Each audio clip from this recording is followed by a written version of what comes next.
The arena was alive with sound, 1,000 voices screaming in hunger for blood.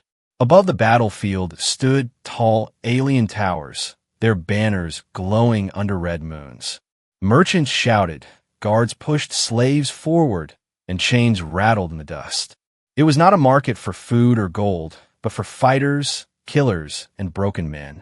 Among the crowd walked Lady Soraka, a young noblewoman with silver skin and eyes that burned like fire. She wore a robe woven with jewels, her chin high as if the world itself was beneath her. Her family was rich, and her thirst for entertainment was even richer. She wanted a new toy for the Bloodsport, a new slave to die for her amusement. On the platform, chained humans stood among beasts, lizards, and insect-like fighters.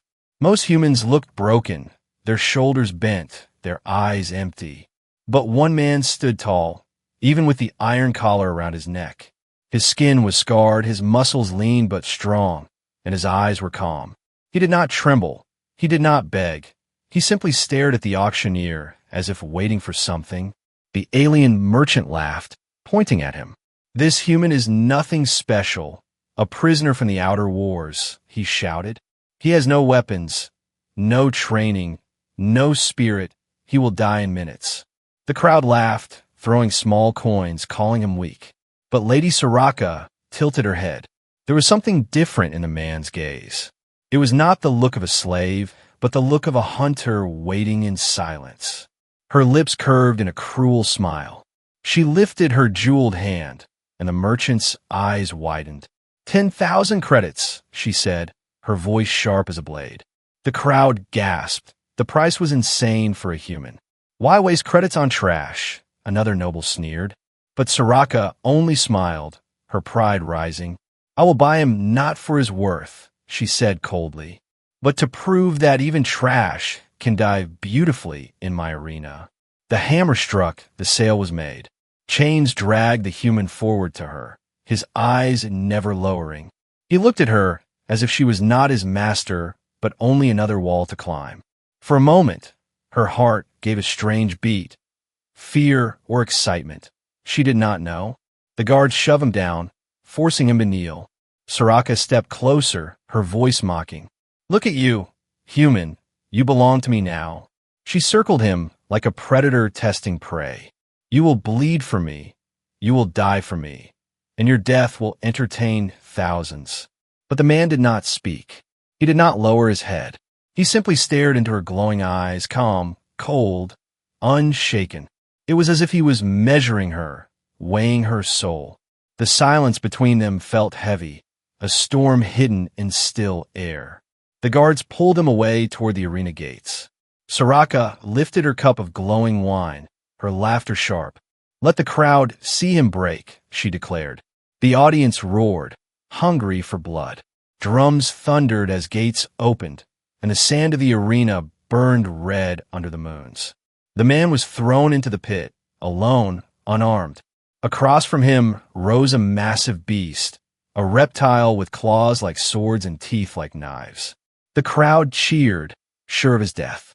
Nobles shouted bets, laughing that he would last no more than a minute. Soraka leaned forward in her golden seat. Her eyes locked on the human as the beast roared.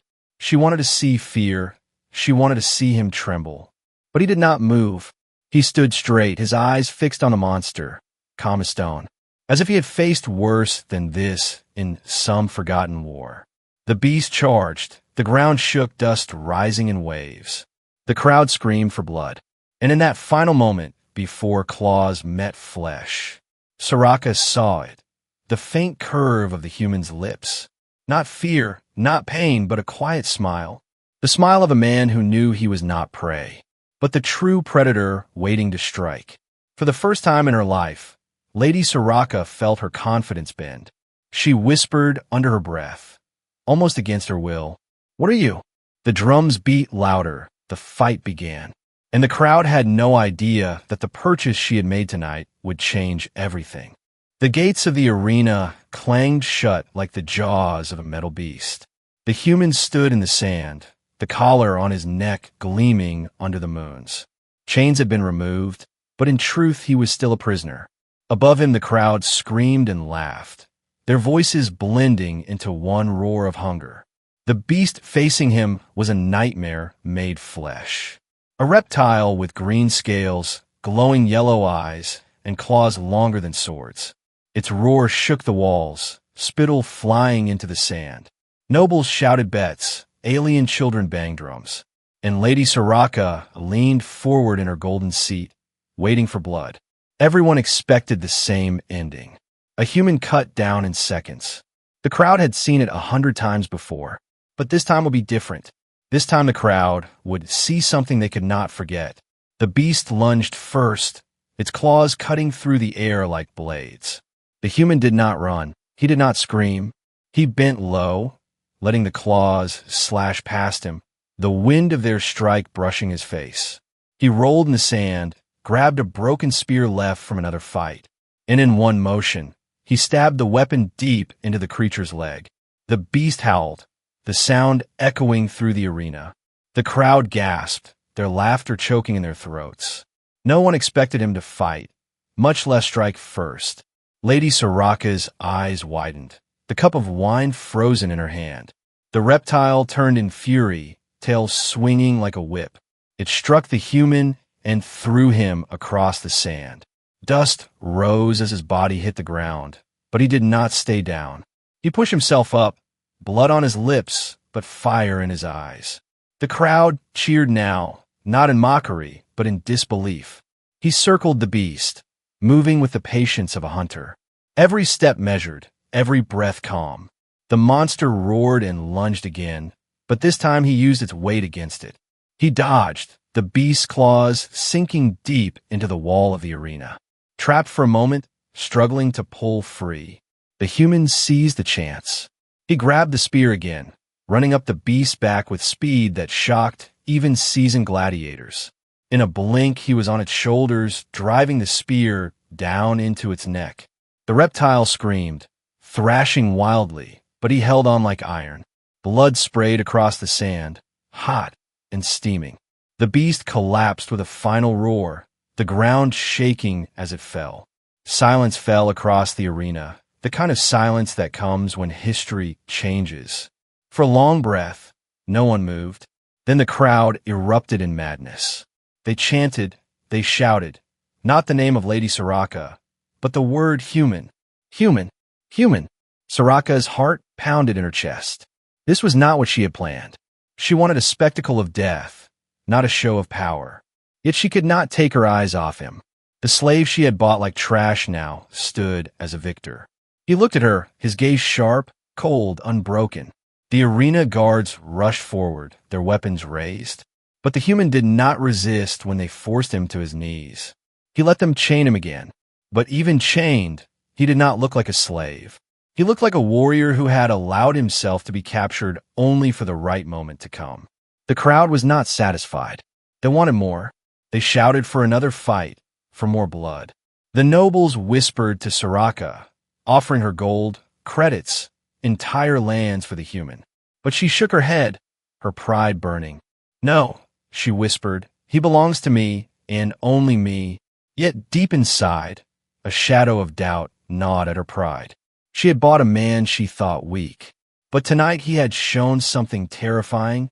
He was not only strong, he was dangerous.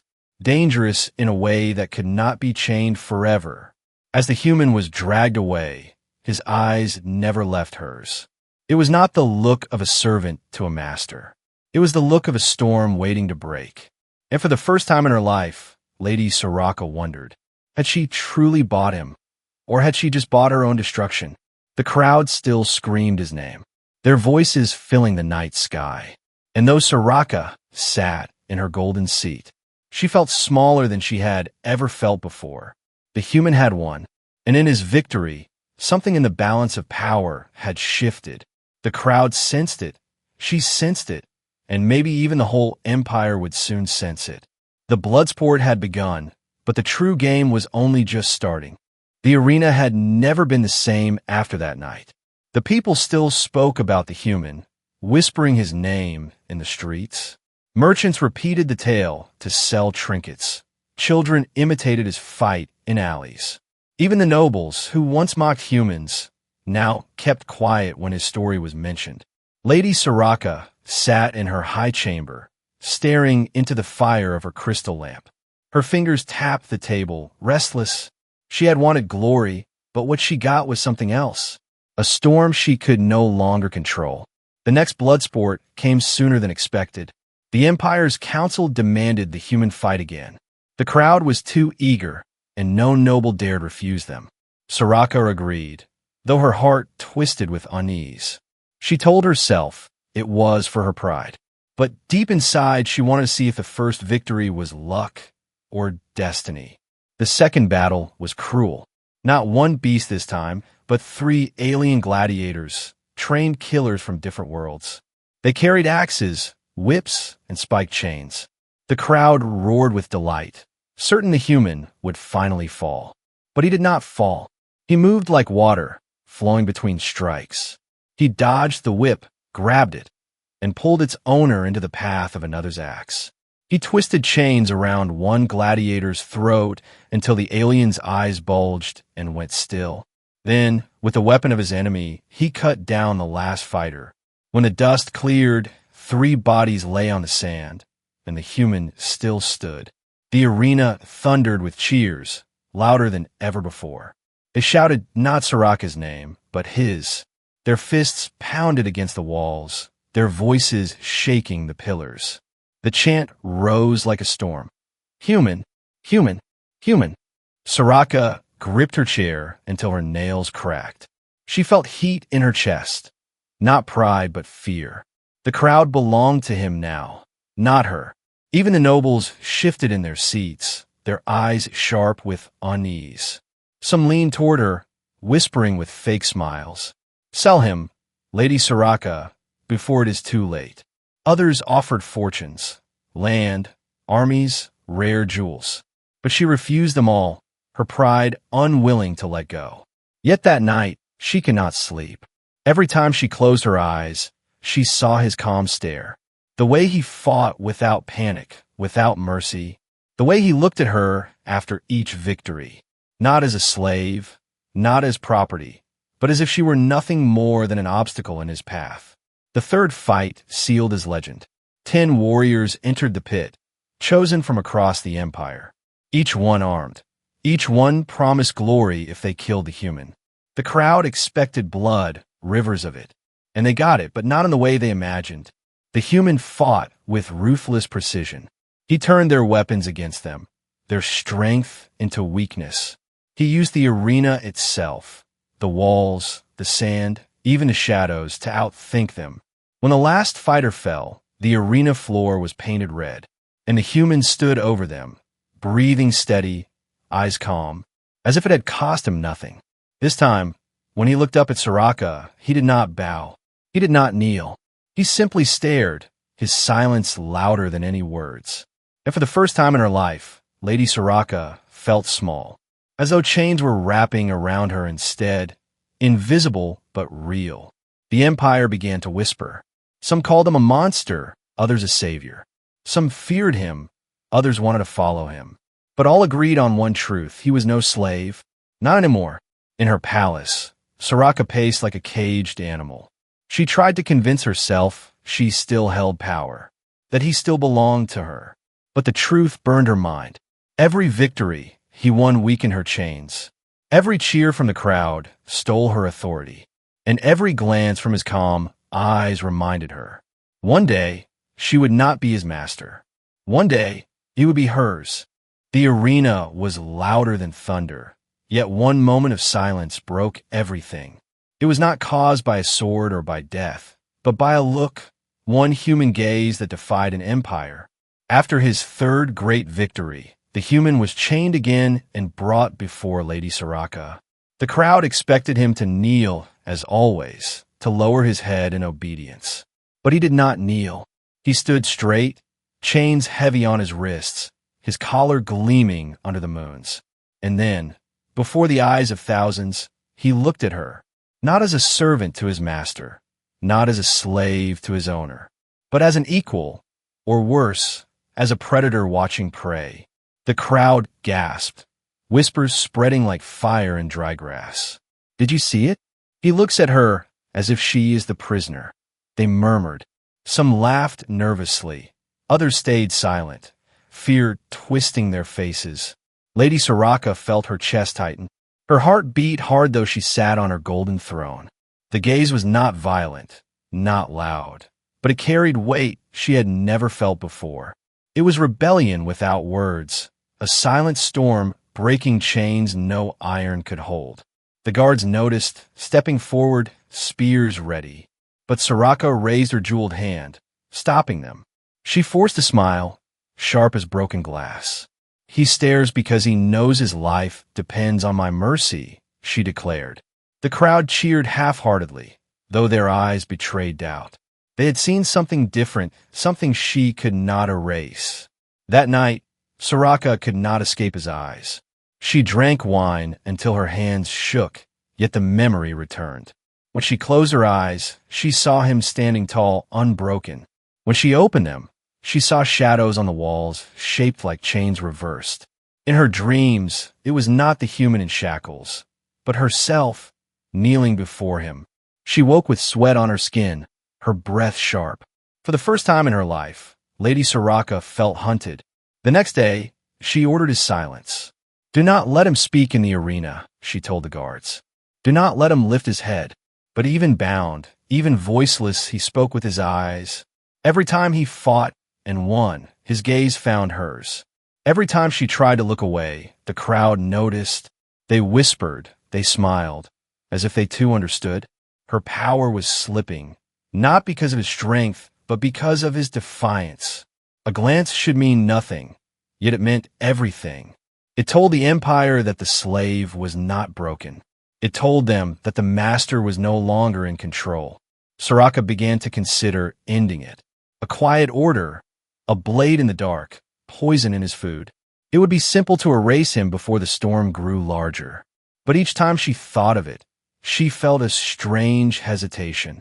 Fear, yes, but also fascination. He was dangerous, but he was also magnificent. Killing him might end the threat, but it would also erase the only thing that had ever made her heart beat with true fire. In the palace halls, whispers spread among the servants. They said the human stare had cursed her. They said her nightmares were not dreams, but visions. Even the guards, hardened by years of war, avoided meeting his eyes when they chained him. It was as if his silence carried more power than their blades. During the next Bloodsport, he fought with chains still clinging to his wrists. The nobles laughed, thinking it would limit him. But he used those chains as weapons, swinging them like whips, strangling enemies with their own bonds. The crowd roared with madness, throwing coins, jewels, anything they had. When the last enemy fell, the human stood again, blood dripping from his hands. And then he lifted his head, his gaze cutting straight to Soraka once more. The world seemed to pause. The noise of the arena dimmed. The lights of the moons flickered in her vision. For a breath, she forgot she was noble. She forgot she was master. She felt small, fragile, seen not as powerful, but as powerless. The crowd saw it too, and their gasps turned into laughter, not at him, but at her. Laughter that stung deeper than any wound. For they had witnessed the impossible. A slave who looked at his master without fear, and a master who looked back with doubt. That night, as she sat in her chamber, staring into the mirror, she whispered to herself, voice trembling, "Why can I not kill him?" But she already knew the answer. Because she feared him, yes, but even more because she needed him. And deep in her heart, though she hated the thought, she already belonged to him. The Empire believed chains could silence a man, but they were wrong. The human had been quiet since the day of his purchase, never speaking a word. He fought, he killed, he survived, yet his lips remained sealed. His silence was heavier than screams, stronger than threats. But on the night of his fourth great battle, the silence broke. The fight had ended with blood and fire. 5 alien gladiators lay dead on the sand, their weapons shattered. The human stood in the middle of the arena, chest rising and falling, but eyes calm as ever. The crowd was roaring, chanting his name, drowning out even the drums. The guards chained him, dragging him to Lady Soraka's seat. She leaned forward, her face a mask of pride hiding fear. She wanted to remind everyone he was hers, still her slave, still her possession. "Bow to your mistress," the announcer shouted. The crowd quieted, waiting for his obedience. The human looked up at her, and this time, for the first time, he spoke.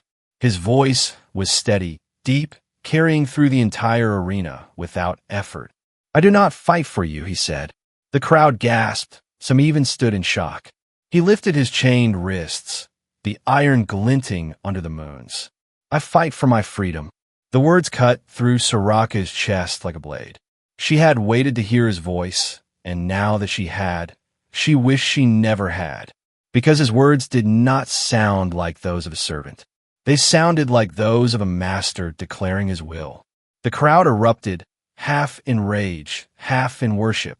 Some shouted he must be silenced. Others demanded his freedom. The nobles shifted uneasily, their whispers sharp as knives. "Too dangerous," one muttered. "Too powerful," another agreed. Yet still, their eyes were drawn to him, unable to look away. Soraka's hands trembled inside her jeweled sleeves. She wanted to scream, to command the guards to beat him, but her voice caught in her throat, because when his eyes met hers, she knew that no punishment could erase what he had just done. The turning point had arrived. In the next battle, the Empire sought to crush him completely. They sent not beasts, not gladiators, but machines, war drones with spinning blades, designed to cut flesh into ribbons. The nobles leaned forward, expecting finally to see him fall. But the human was clever. He used the machines against each other, throwing broken weapons into gears, dragging one drone into another's path. Metal tore metal, sparks filled the air, and one by one they fell. When the last drone exploded, the human walked out of the smoke, his body scarred but his spirit untouchable. The arena shook with madness. The crowd no longer called him slave. They called him master, a word no slave should ever hear. A word that made Soraka's heart twist with fear and something far more dangerous, admiration. When he was brought before her again, chained but unbroken, she leaned down, her voice sharp and cold. "You dare speak against me? You live only because I allow it." The human's lips curved into the smallest of smiles. "No," he said quietly, "only for her ears. I live because I choose to." Her blood turned to ice. Her heart burned with fire. No one had ever spoken to her like that. Not her servants, not her rivals, not even her father. But this man, this human she had bought like trash, looked at her as if she was the one bound in chains. At night, the Empire buzzed with rumors. Some claimed he was blessed by forgotten gods. Others whispered he was cursed, a demon in human form. But one truth echoed louder than all the lies. The slave was becoming something greater, and if he was not stopped, he would not only win battles, he would win hearts. Lady Soraka stood at her balcony, looking out at the endless towers of her city. The chants from the arena still echoed in her ears. "Master! Master! Master!" She gripped the railing until her fingers hurt. She had wanted a slave to amuse her, but what she had gained was a man who was breaking her world piece by piece. And though she hated him, though she feared him, she could not deny the truth anymore. The balance of power had shifted, and she, Lady Soraka, was no longer the true master in this story. The Empire had seen hundreds of battles, but never had it seen chains lose their meaning. The human no longer walked like a prisoner, no longer moved like a slave. Even when guards pulled him forward, his steps were steady, calm, unshaken. And every time the crowd looked at him, they no longer saw a servant. They saw a leader wearing iron for decoration, not for control. Lady Soraka tried to cling to her power. She still commanded the games. She still sat on her golden throne.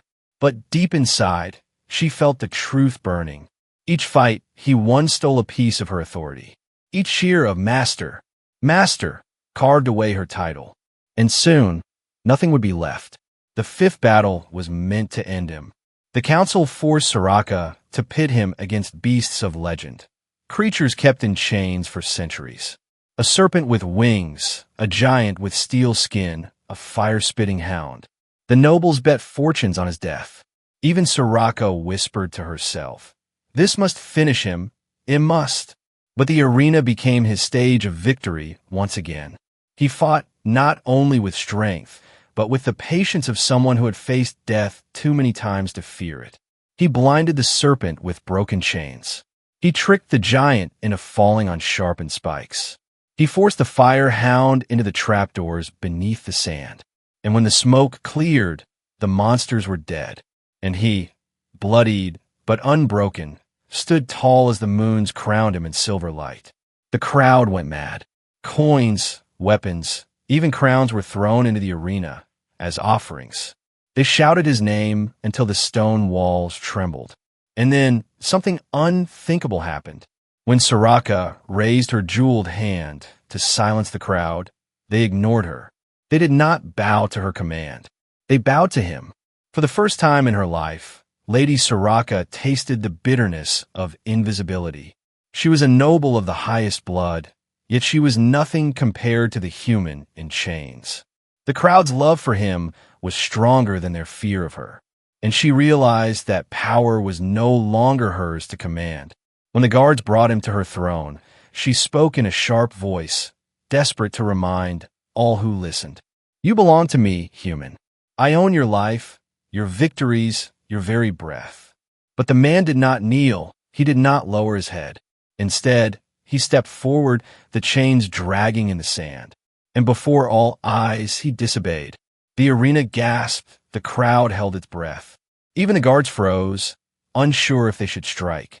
The human's voice cut through the silence like a blade. "No one owns me," he said. "I fight because I choose. I live because I will it. I am no one's slave." The words echoed against the walls, impossible to silence. Soraka's face burned, her pride shattered. She wanted to order his death, but she knew if she did, the crowd would tear her empire apart. For they no longer feared her, they followed him. The nobles whispered like snakes. "Control him before it's too late. Kill him now, or he will take everything." But others whispered different words. "Perhaps he is what we need. Perhaps he should lead." That night, Soraka stared at her reflection in the crystal mirror. Her eyes were haunted, her lips trembled. She had bought him as property, but now she felt like the one chained. Every word he spoke wrapped around her like invisible iron. And though she told herself she was still the master, her heart knew the truth. The slave was no more. The empire itself began to shift. Servants whispered his name in secret prayers. Merchants sold carvings of his likeness in markets. Soldiers spoke of him as if he were a general already. And in the hearts of the people, Lady Soraka's rule faded into shadow, replaced by the fire of one man's defiance. The next games were scheduled, but this time, when Soraka sat in her golden seat, she did not feel like a queen. She felt like a prisoner watching her chains melt away. And when a human walked into the arena, head high, gaze unbroken, the crowd rose to their feet, not for her, but for him. He was no longer a slave. He was something far greater. And Soraka, though she tried to deny it, whispered to herself in the quiet of her chamber, "He is the master now." The arena had become a temple, and the human was its god. No chain could hide it anymore. No collar could deny it. The people had chosen their champion, not with laws, but with their voices. Every chant of "Master" shook the pillars of the empire. The council of nobles grew restless.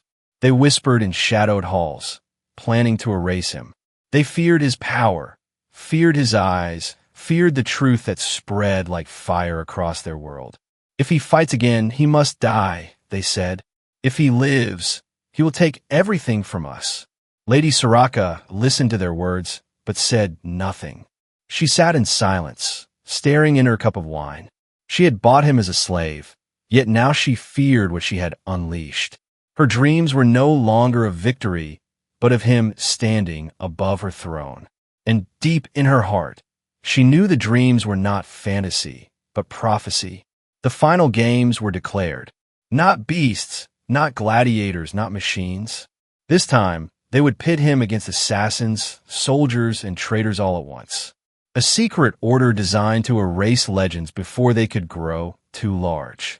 The council thought the crowd would see his fall and forget him. But the crowd only came hungrier, eager to see if their champion would rise again. The gates opened, and chaos poured into the sand. 10 armored killers rushed him, blades flashing. But the human moved with calm precision. He fought not like a gladiator, but like a general commanding unseen soldiers. Every strike was perfect, every move a message. I am not prey. I am not your slave. I am your end. The assassins fell one by one, their screams lost beneath the roar of the people. Dust filled the air, blood painted the sand. And when the last foe lay broken, the human raised no weapon. He simply stood, calm, scarred, unstoppable. The arena erupted in madness. The chant thundered across the city, spilling into its towers, its streets, its markets. Master! Master! Master! The empire itself shook beneath the sound. Lady Soraka rose from her golden throne, her hands trembling. This was no longer spectacle, it was revolution. She wanted to command silence, but her voice was nothing compared to his presence. And then, before the eyes of thousands, he turned to her. The guards dragged him forward, chains heavy on his arms. But he walked as if the iron did not exist. He stopped below her throne, the moon's casting silver light across his face. And for the first time, he spoke not only to her, but to everyone. No one owns me. His voice carried like thunder. No chain, no collar, no crown, no throne. He raised his arms, the broken chains clattering. I am human. I am free. And I am master of my own fate. The crowd roared, their voices rising to the heavens. Some fell to their knees, others raised their fists. The guards looked at each other, uncertain, afraid. Even the nobles shrank back, their pride crushed beneath the weight of his words. Soraka's breath caught in her throat. Her world had broken before her eyes. She had wanted a toy, a slave, a spectacle. But what she had bought was her undoing. And yet, as she looked at him, standing unbroken, she felt no hatred, no rage, only respect. Her head lowered, not in fear but in surrender. The arena's lights burned bright. The chants became one voice, one will. And in that moment, the slave became the master. Not by crown, not by throne, but by the undeniable truth of freedom. The empire would never be the same. For in chains he had fought, in silence he had endured, and with his victory, he had claimed more than freedom. He had claimed destiny. And Lady Soraka, once his owner, once his master, bowed her head to him before the eyes of all, not as mistress to slave, but as witness to the birth of something greater. The story did not end with blood. It ended with a truth that could not be killed. The truth that no empire can silence forever. The truth that one human, once a slave, had become master, and the crowd roared his name into the night. A name the stars themselves would remember.